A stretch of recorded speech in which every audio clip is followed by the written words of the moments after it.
The storm came down over Thornhollow like a verdict, sudden and merciless, and Eleanor Vane was the only soul foolish enough to be out in it. She had gone to deliver a mended coat to the vicarage, her basket balanced against her hip, when the sky split open without warning and the lane turned to running silver. She pulled her shawl over her head and ran, skirts heavy with rain, boots sliding in the mud, and it was in that blind, breathless scramble that she heard it, a thin, wretched whimper coming from beneath the hedge that bordered the old orchard wall. She almost didn't stop. She told herself later that she almost didn't stop, as though that single hesitation might excuse everything that followed, all the longing and the grief and the impossible hope. But she did stop. She always stopped, for anything smaller and more frightened than herself, and on this night there was a great grey shape trembling in the mud, half hidden by bracken, one paw drawn up awkwardly beneath a shivering body the size of a small pony. "Oh," she breathed, sinking to her knees in the wet grass without a thought for her one good dress. "Oh, you poor thing." The dog, an enormous rain-slicked wolfhound with eyes like wet amber, lifted its head and looked at her with an expression so plainly pleading that something in her chest turned over entirely. It did not growl. It did not flinch from her hand when she reached for it. It only pressed its great head into her palm and shuddered, as though it had been waiting all its life for someone, anyone, to kneel down in the mud and tell it that it was not alone. "You're hurt," she murmured, running her fingers along its foreleg until it whined, "and you're frightened half to death. Well, that makes two of us tonight." She did not know, could not have known, kneeling there in the mud with rain running down the back of her neck and her basket forgotten in the lane, that the dog's collar, hidden beneath its matted fur, buckled in silver rather than brass, belonged to the most powerful man in 3 counties. She saw only a suffering creature. She would not learn what she had truly found until it was far too late to protect her heart from it. She got the dog home somehow, half carrying, half coaxing it the last quarter-mile to the small stone cottage she shared with her aunt, and by the time she pushed through the door, soaked to the bone and trailing a giant limping hound behind her, her aunt, Mrs. Colworth, had already risen from her chair with her hand pressed to her heart. "Eleanor Vane, what in heaven's name?" "He was in the ditch by the orchard wall, Aunt. He would have died there. He is the size of a carriage horse." "He is frightened," Eleanor said, and something in her voice must have carried more than she intended, because her aunt's sharp expression softened, just slightly, the way it always did when Eleanor spoke with that particular quiet fierceness she reserved for things too weak to speak for themselves. They dried the dog by the fire. They wrapped his paw in strips of clean linen. He ate the last of the mutton from their larder without apology, and when Eleanor finally sat back on her heels, exhausted, soaked, and strangely lighter than she had felt in months, the great hound rested his heavy head in her lap and sighed, as though he too understood something had shifted. "We cannot keep him," her aunt said, not unkindly, from her chair by the fire. "Some fine family will be missing an animal like that. Look at the collar. That is not a farmer's dog, Eleanor." Eleanor looked down at the silver buckle gleaming faintly in the firelight and felt the first small flutter of unease. But the dog was asleep, twitching gently, safe and warm, and she could not bring herself to think beyond that single fact just yet. Whatever storm had brought him to her, and whatever storm his absence was surely causing elsewhere, could wait until morning. It could not wait until morning. By dawn there were men on horseback combing the lanes of Thornhollow, and the name they called into the wet hedgerows was not the dog's, not at first, but a title. The Duke's Hound. Has anyone seen the Duke's Hound? And Eleanor, standing at her window with a cup of cooling tea in her hand, felt the floor of her ordinary life tilt very slightly beneath her feet. She did not yet know the whole of what that word would come to cost her. What she did not know, what no one in Thornhollow yet knew, save for a single loyal steward sworn to secrecy, was that the Duke of Ravensmere himself was not 30 miles away in his ancestral seat, receiving reports of his missing hound with cool detachment from behind a mahogany desk, as any sensible duke ought to be. He was in fact standing in the mud, not 4 fields from Eleanor's cottage, dressed in a plain brown coat with no crest upon it, calling his dog's name into the dripping trees with something dangerously close to panic in his voice. Julian Ashworth, 9th Duke of Ravensmere, had not intended to be caught in that storm at all. He had come to the district quietly, without fanfare, under the plain name of Mr. Grey, ostensibly to inspect a parcel of tenant land his grandmother wished to sell, and, privately, to escape for a fortnight the suffocating weight of his own house, the letters from solicitors, the calculating smiles of women paraded before him at his grandmother's insistence, the endless, exhausting arithmetic of who wanted him for his title, and who, if anyone left in England, might want him for himself. Cassius had been the one truly unguarded thing in his life, a hound gifted to him by his late father before the old duke's mind had begun to fail, before the debts had been discovered, before Julian had learned precisely how much of the world's affection could be bought and how little of it was freely given. When the storm broke and the carriage horses spooked on the coast road, Cassius had bolted into the dark, and Julian, a duke, a peer of the realm, a man who had not run anywhere in a decade, had gone after him on foot without a second thought, and had been searching, cold and soaked and increasingly desperate, ever since. It was his steward, Mr. Whitfield, arriving breathless at the inn the next morning, who brought the first thread of hope. "There is talk in the village, Your Grace. A young woman took in a great grey hound last night near the orchard wall. Miss Vane, they call her, lives with her aunt on the Thornhollow road." Julian's relief was so sharp and sudden that it startled him. "Then we ride there at once, Your Grace." Whitfield hesitated, glancing at his master's plain, mud-streaked coat, at the absence of any ducal signet upon his hand, for Julian had removed it, as he always did when he travelled unremarked, to avoid the particular exhausting theatre that his title provoked in strangers. "Shall I send word ahead of who is coming?" Julian considered this for a moment longer than was strictly necessary. "No," he said finally. "Let us simply say a gentleman has come to collect his dog." It was a small enough deception. He told himself so as he rode. A harmless economy of truth, nothing more, born of nothing more sinister than a weary man's wish, for one single hour, not to be looked at the way people always looked at him, as though he were less a man than a fortune with a face attached. He did not yet understand that this single small deception would take root in his chest like ivy, and that by the time he tried to tear it free, it would have wound itself around something he could not afford to lose. Eleanor was in the garden, kneeling beside Cassius as she checked the linen wrapped around his paw, when she heard the approach of a horse on the lane and looked up to find a stranger dismounting at her gate. He was tall, taller than any man she had occasion to meet in Thornhollow, with dark hair damp from the ride and eyes the grey-green of a winter sea, and though his coat was plain and unadorned, there was something in the way he carried himself, some deep, unconscious authority in his stillness, that made her instinctively straighten and smooth her apron before she had even decided to. "Forgive the intrusion," he said, and his voice was low, careful, as though he weighed each word before releasing it.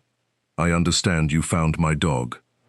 At the sound of his voice, Cassius lifted his great head from Eleanor's lap and let out a single, joyful bark that seemed to shake the whole garden, and was across the grass and rearing up against the stranger's chest before Eleanor could so much as rise to her feet. The stranger, Mr. Grey, he called himself, when she asked, staggered slightly under the animal's enormous, delighted weight, and for one unguarded second, his composed face broke entirely into something raw and grateful and almost boyish, and Eleanor thought, with a small, unexpected ache, that she had never seen a grown man look so plainly relieved in her life. "He was in a bad way," she said, Once the dog had calmed enough for Mr. Grey to properly thank her, his paw was cut, and he was frightened nearly out of his senses. "I did what I could." "You did more than most would have," Mr. Grey said, and there was something in the way he studied her then, not the assessing, dismissive glance she was accustomed to from gentlemen of quality, who generally looked through poor gentlewomen as though they were furniture, but a long, careful, genuinely curious look, as though she were a puzzle he had not expected to find in a cottage garden. Most travellers would have left him to the ditch. "Most travellers are not obliged to sleep at night with their conscience," Eleanor said, before she could stop herself, and then flushed, certain she had spoken too plainly to a stranger, too much like herself, and not enough like the careful, invisible young woman she generally tried to be. But Mr. Grey only laughed, a short, surprised sound, as though laughter did not come easily or often to him, and said, "No, I don't suppose they are." He stayed longer than strict business required. He asked after the dog's injury with a thoroughness that told her he had tended animals before and was not above kneeling in wet grass to do it again. He asked, too, about her, small, unremarkable questions at first, how long she had lived in Thornhollow, whether she liked it, and then, gradually, questions with more weight to them, questions that seemed to want the truth rather than the polite answer. When she told him, lightly, that she and her aunt kept themselves by her needlework, he did not wince or grow awkward the way gentlemen of means so often did at the mention of poverty. He only nodded, as though it were simply a fact about her, no more shameful than the colour of her eyes, and asked what she liked best to sew, and listened, actually listened, to her answer. No one had listened to her like that in a very long while, not since her father's death had left them with nothing but debts and a name too proud to beg, not since the young curate she had once, foolishly, let herself hope for, had discovered the state of her circumstances, and found himself suddenly, urgently called to a parish in the north. She had learned, in the years since, to keep her hopes small and her heart carefully closed, the way one learns to keep a door bolted after a storm has already broken through it once. But there was something in this stranger's stillness, in the careful way he watched her as though she mattered, that made the bolt on that old door tremble, just slightly, in its frame. "You will come again to see how he heals?" she asked, when at last Mr. Grey made to leave. Cassius pressed anxiously against his leg, as though fearing a second separation. "I believe I will need to," Mr. Grey said gravely. "He seems rather attached to this garden, and to its keeper." It was nothing. It was the sort of idle courtesy any gentleman might offer. And yet Eleanor found herself watching from the gate long after horse and rider and dog had disappeared down the lane, with a small, unfamiliar warmth kindling somewhere beneath her ribs that she did not yet have the courage to name. She did not know his true name at all. She would not learn it for many weeks, and in the ignorance of it, she allowed herself, cautiously, disbelievingly, like someone easing a bruised limb back into use, to begin, once more, to hope. He came again the next day, and the day after that, always with some small, reasonable excuse. The dog's paw wanted checking, he said, or he had business yet unfinished in the district, or Cassius had simply refused to be parted from the cottage garden, and Mr. Grey, it seemed, had little defence against the dog's evident preference. Eleanor told herself each time that she ought not to look forward to his visits quite so much as she did. She told herself this, and did not believe it in the slightest. He was unlike any man she had known. He spoke to her aunt with a courtesy that held nothing of condescension in it, and to the village children who trailed after Cassius in the lane with a patience she would not have expected from a gentleman of evident means. He noticed things. The ink stains permanently faded into her fingertips from long hours of close work, the way she flinched, very slightly, whenever the subject of her late father arose, the particular careful pride with which she wore her one good dress, mended so many times it was more mend than dress. He noticed, and he did not comment cruelly upon any of it, and slowly, Cautiously, she began to tell him things she had told no one, how frightened she had been when her father died and left them nothing, how she had learned to make herself small and useful so that no one would think to turn her and her aunt out into the world, how there were nights she lay awake doing sums in her head that never once came out even.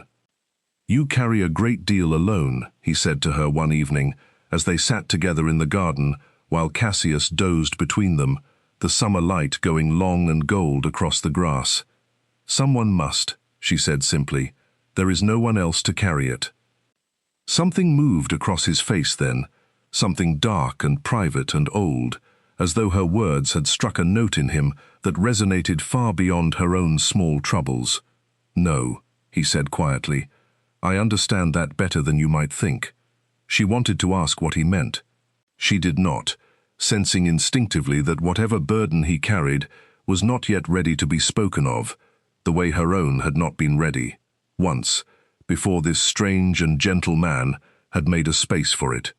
And so instead, she simply sat beside him in the fading light and let the silence hold them both, and thought that she had never in her life felt so entirely, dangerously understood.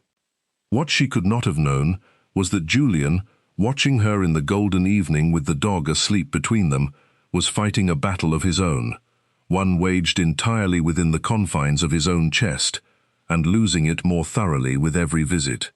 He had come to Thornhollow, if he was honest with himself, half hoping to prove something ugly.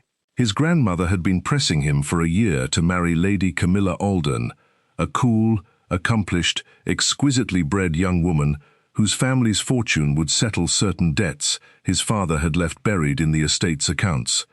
Debts Julian alone knew the full weight of, debts that ate at him quietly every night when the house was silent and there was no one left to perform composure for. He had begun, in his more bitter hours, to suspect that no woman in England could want him for anything but the coronet upon his signet ring, and some dark, wounded part of him had wondered, when he first heard of the girl who had knelt in the mud for his dog, whether even her evident kindness might curdle into calculation the moment she learned what he truly was. Instead, he had found Eleanor Vane, sharp-witted, quietly proud, entirely unimpressed by anything except decency, utterly unaware that the man in the plain brown coat, who sat beside her in the evening light, was worth more than the whole of Thornhollow parish combined. She spoke to him as though he were simply a man, flawed, tired, capable of foolishness, and it was, he realized with something like vertigo, the first entirely honest conversation he had held with another human soul in longer than he cared to admit. He should have told her the truth the very first week. He knew this even as he failed, again and again, to do it. Each day, the deception went unspoken. It grew heavier and more dangerous to disturb, like a stone left too long in a still pond, and each day, too, his reasons for keeping it grew less noble and more selfish. He wanted, God forgive him, simply a little longer of being wanted for nothing but himself. It was a wanting that would very nearly cost him everything. The trouble began, as trouble so often does, with a letter. It arrived at the cottage on a grey Tuesday morning, delivered by a boy from the posting house, and Eleanor recognized the seal upon it with a sinking heart before she had even broken it open. Her cousin, Mr. Josiah Pruitt, the nearest male relation left to her since her father's death, and thus, by the cruel arithmetic of inheritance law, the man with legal authority over what remained of her small, encumbered estate, had written to inform her that her father's final debts had at last come due in full, and that a Mr. Adlington, a wealthy widower of considerable years and considerably less charm, had made an offer for her hand that would settle the whole of it at a stroke.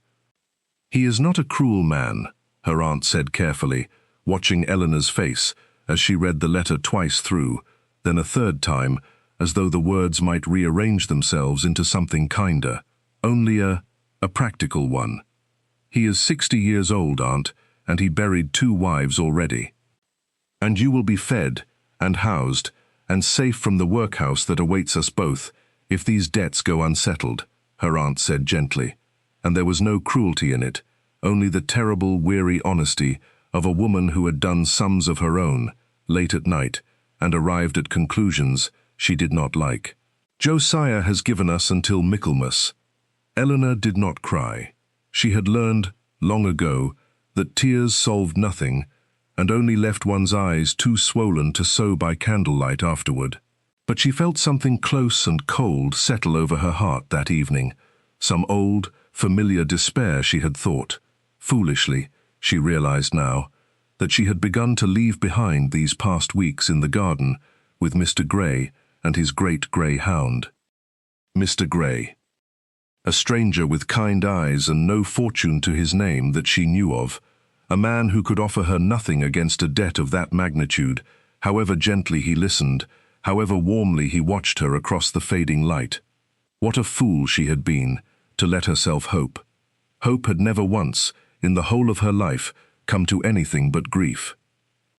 She did not tell him, when he came the next day, of the letter, or the debt, or Mr. Adlington's terrible, practical offer.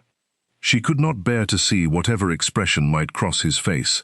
Pity, most likely, or worse, relief that he had made her no promises he might now feel obliged to keep.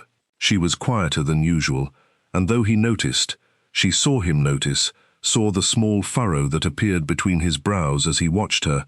She deflected his gentle questions until at last he let the matter rest, though not, she suspected, because he believed her. It was Cassius who nearly gave the whole truth away, 3 days later, and in doing so brought the entire fragile architecture of the summer crashing down around them both. A rider came through Thornhollow that afternoon, bearing news that scattered through the village like sparks through dry thatch. The Duke of Ravensmere himself was expected within the week at the great house on the hill, having concluded his business in the district and preparing at last to return home, and with him, it was said, a magnificent grey wolfhound that had gone missing during a summer storm and been found, restored to health, in the keeping of a local family. Eleanor heard the news from the baker's wife, standing in the shop doorway with a basket of bread going forgotten and cold in her hands, and felt the whole world tilt sideways beneath her feet. The Duke of Ravensmere. The dog. Her dog, no, not her dog, his dog, Mr. Grey's dog. Except there was no Mr. Grey, had never been any Mr. Grey at all, only a duke in a plain brown coat who had knelt in her garden and listened to her fears about debt and workhouses and dead fathers, with an attentiveness she had mistaken, God help her, for the plain honesty of an equal. She walked home in a kind of daze, the bread forgotten, and by the time she reached her own gate, she had constructed and dismantled a dozen different explanations, each more painful than the last. He had lied to her. He had let her speak to him of her poverty, her fears, her small private shames, all the while knowing himself to be a man whose fortune could have settled her father's entire debt without noticing the expense. He had let her hope. She was standing exactly there, at the gate, white-faced and rigid, when he arrived that evening, no longer in the plain brown coat, she noticed distantly, but in a coat of fine dark wool, with a signet ring, gleaming, unmistakable, upon his hand, as though he had at last stopped troubling to hide what he had always been. "Eleanor," he began, and something in his voice, some rare, unguarded urgency, told her he already knew that the truth had outrun him. "Your Grace," she said instead, and watched him flinch at the title as though she had struck him. "Let me explain." "There is nothing to explain," she said, and her voice, to her own surprise, did not shake. "You are the Duke of Ravensmere. I am a seamstress, with a father's debts about to sell me to a man 3 times my age. I understand the arithmetic perfectly well, Your Grace. I simply did not understand, until this afternoon, that I had been made a fool of while the sum was being calculated." "You were never a fool," he said, low and fierce. "Eleanor, everything I said to you in this garden was true, every word of it. The name was the only lie, and I would give a great deal to unspeak it. "And yet you did not," she said. "For weeks you did not." He had no answer for that which did not sound, even to his own ears, like an excuse, and she watched something in his face crumble under the weight of his own silence, and found, cruelly, that it gave her no satisfaction at all to see it. "I came to Thornhollow because I was tired of being wanted only for what I owned," he said finally, quietly, as though the confession cost him something physical to make. "You wanted nothing from me. You knelt in the mud for a dog you thought belonged to a stranger, and you gave him your last mutton, and you never once asked what such kindness might buy you. I have not met honesty like that in the whole of my life, Eleanor, not from my own family, and I was greedy for it. I wanted a little longer of being simply a man to you, before I became, once more, only a title." "And did it never occur to you," Eleanor said, and here her voice did break, just slightly, "that I might have wanted the truth more than I wanted your comfort?" He had no answer for that either, and she did not wait for one. She turned and walked back into the cottage and closed the door, gently, without slamming it, which somehow felt worse than any violence could have, and stood with her back against the wood and her heart hammering, while, outside, she heard him remain a long while in the darkening lane, before at last, softly, he called Cassius to heel and rode away. She did not sleep that night. She lay awake doing the old, familiar arithmetic of her grief, and found that this sum, too, refused to come out even. The days that followed were among the hardest of Eleanor's life, though not for any reason she could have named cleanly, even to herself. Ravensmere did not come again to the cottage. She had made her feelings plain enough, she supposed, that he understood himself unwelcome, and yet the absence of him ached in a way she found almost unbearable, a hollow at the center of her days that no amount of needlework could fill. She missed the particular quality of his attention, the way he had made her feel, for a few brief weeks, entirely seen. She hated herself a little for missing it. Worse than the missing was the fear. Michaelmas crept closer with each passing day, and her cousin Josiah's letters grew sharper, less patient, until at last he arrived in person, a thin, cold-eyed man with her father's chin and none of her father's warmth, to inform her plainly that Mr. Adlington would not wait forever, and that her aunt's continued comfort, indeed, her continued roof, depended entirely upon Eleanor's willingness to be sensible. "You have had your season of foolish hopes," Josiah said, not unkindly, in the flat manner of a man reciting sums. "I hear talk in the village of a gentleman who called upon you rather often this summer. I trust nothing came of it, given that nothing evidently has." "Nothing came of it," Eleanor said, and was proud that her voice did not waver, though something in her chest twisted at the words. "Good. Then you will write to Mr. Adlington and accept his offer before the month is out." She did not write the letter that day, nor the next, telling herself she needed time to compose her thoughts, though in truth she was simply delaying the moment when hope, that small, stubborn, unreasonable thing, would have to be formally buried. It was in this state, raw and frightened and entirely undecided, that she received an invitation she had not expected and could not, given her cousin's authority over her, easily refuse. A card, edged in silver, inviting Miss Eleanor Vane and her aunt to a ball at Ravensmere House, to be held at the close of the summer season. "He cannot mean it," her aunt said, turning the card over in her hands as though expecting to find some trick concealed upon its reverse. "A duke does not invite a seamstress to his ball." "He does," Eleanor said slowly, reading a small folded note, tucked behind the invitation, written in a hand she now recognized with an ache that surprised her by its sharpness. "When he has something he wishes to say in front of the whole of the county, and has not the courage, apparently, to say it to my face alone." The note was brief. "I have been a coward in small things, though never in large ones. Grant me one evening to prove which sort of man I truly am. J.A." She should have burned it.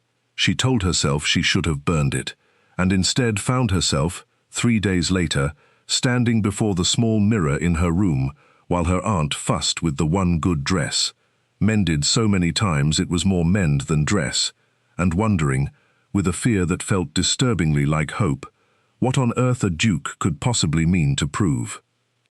Ravensmere House, when she arrived, was more magnificent than anything Eleanor had imagined in her most extravagant daydreams.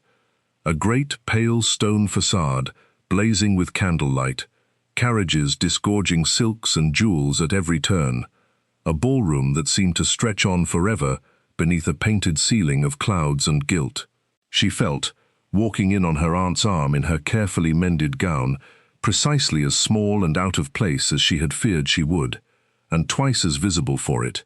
She was aware, with a prickling, painful clarity, of glances thrown her way, of whispers behind fans, of a name. The seamstress, the one who found the dog, passing from mouth to mouth across the glittering room. It was Lady Camilla Aldern who found her first, gliding across the floor in silver silk, with a smile as cold and precise as a blade. "Miss Vane," she said, in a voice pitched to carry to the small cluster of guests nearby. How very good of the Duke to include the district's tradespeople in his guest list this year. Such a democratic gesture. "I understand democratic gestures are quite fashionable this season, my lady," Eleanor said evenly, refusing to let her voice shake, though her heart was hammering. "I confess I find them a good deal more interesting than the alternative." Something flickered in Lady Camilla's cool eyes. Surprise, perhaps, that the seamstress had a tongue at all, before her smile sharpened further. How charming. "So, though I do wonder, Miss Vane, whether you fully understand the nature of His Grace's attentions this summer. Gentlemen of his rank are permitted certain amusements before they settle to their true duty. I should hate for you to mistake a diversion for a destiny." The words found their mark precisely as they were intended to, striking at the very fear Eleanor had carried, unspoken, since the night she learned his true name, that she had been, all along, nothing more to him than a pleasant interlude, a summer's entertainment before the serious business of a ducal marriage resumed its proper course. She opened her mouth to reply, and found, humiliatingly, that no answer would come. It was at that precise moment, with the whole glittering ballroom watching, and Lady Camilla's smile poised like a knife, that the music faltered and stopped, and a hush moved through the crowd like wind through wheat, and Eleanor turned to see the Duke of Ravensmere crossing the floor directly toward her, with every eye in the room following his path. He did not stop before Lady Camilla. He did not so much as glance at her. He walked the length of that vast and glittering room until he stood before Eleanor Vane in her carefully mended gown and bowed, a full, formal, unmistakable bow, the sort a duke offers to no one beneath his own rank, and the whole room seemed to draw a single collective breath.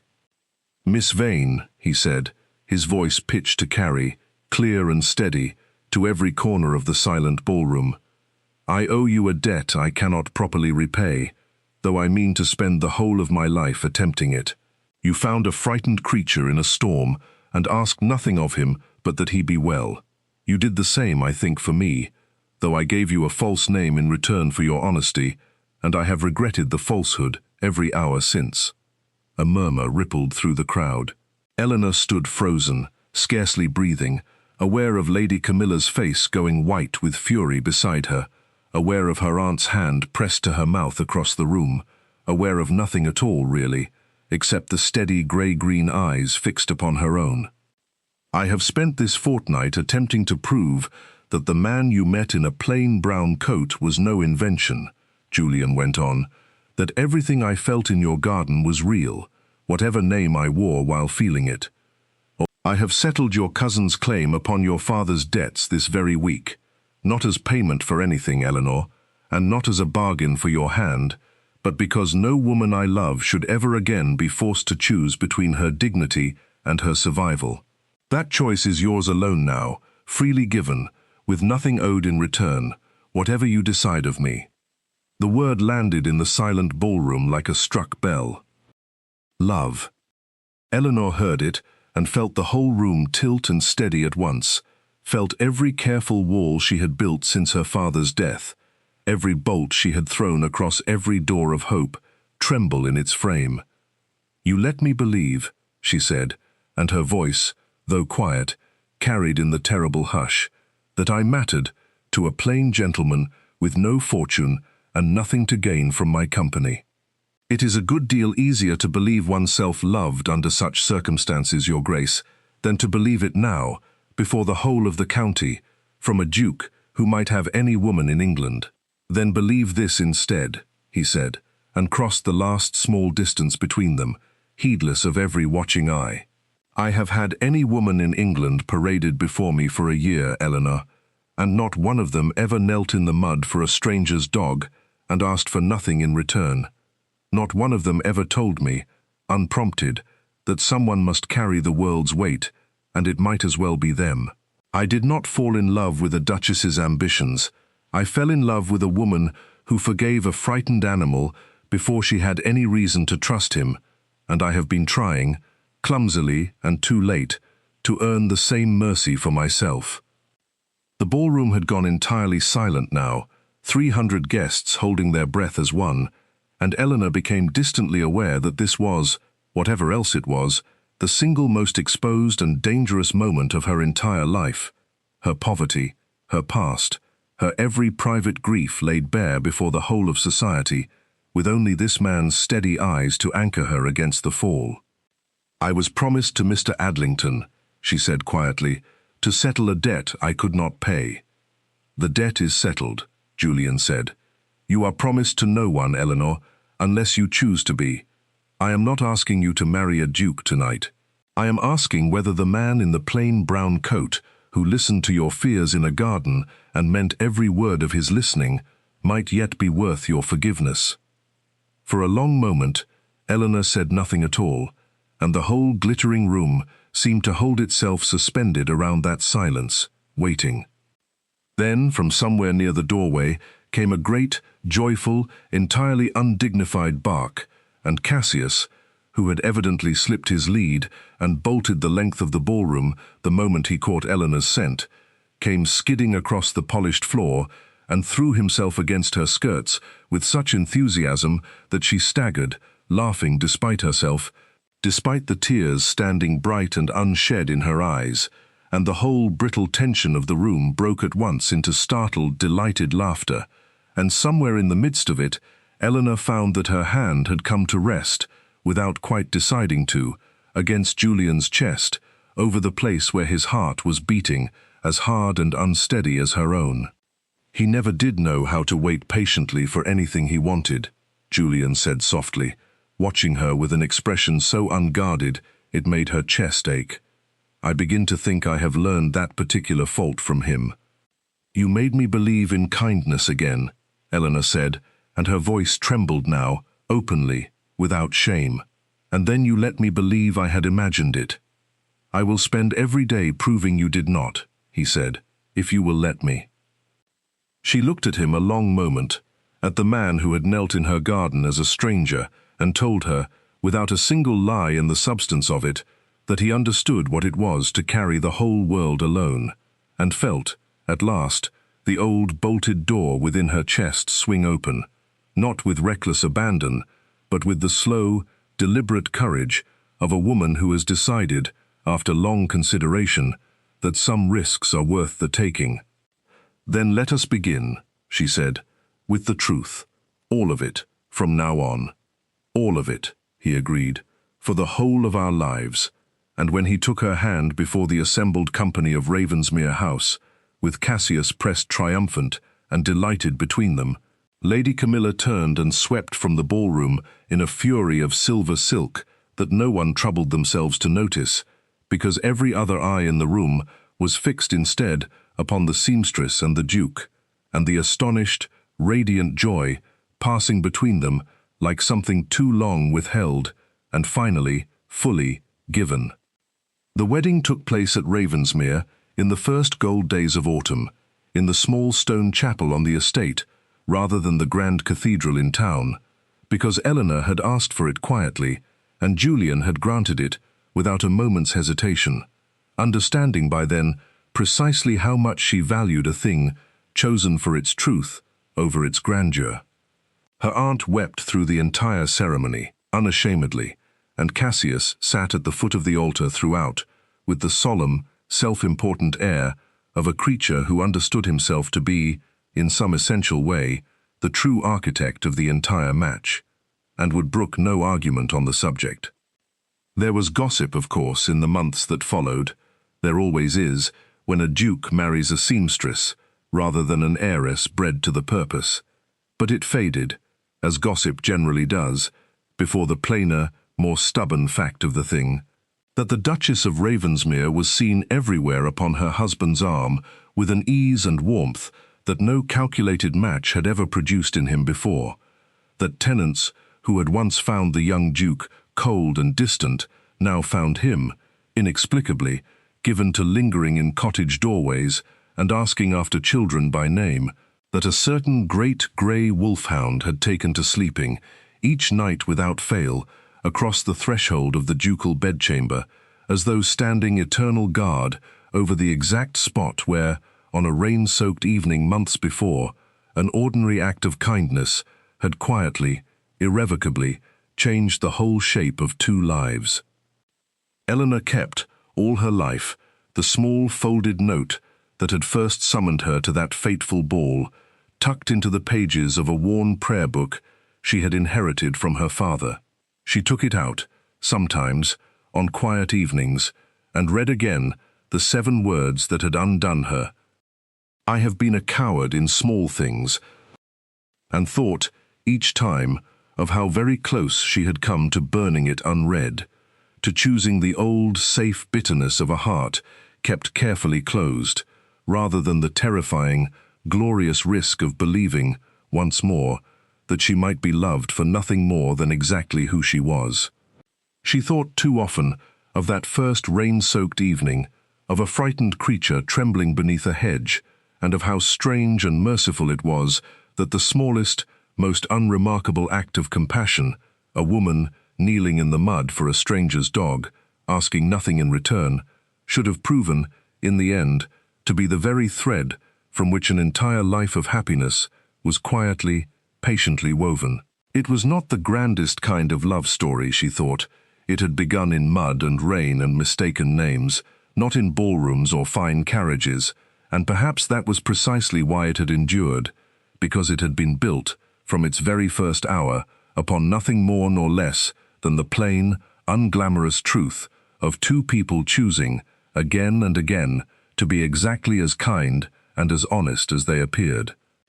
And on quiet evenings, when the great house had gone still and the candles burned low, Julian would often find his wife in the garden where it had all begun, kneeling in the grass with Cassius's grey head heavy in her lap, and would come to sit beside her without a word, and take her hand, and think, with a gratitude that never entirely faded, of how very near he had come to losing the one honest thing in his whole guarded life, and how very glad he was, every single day that followed, that a storm had once been merciful enough to bring him back to find it.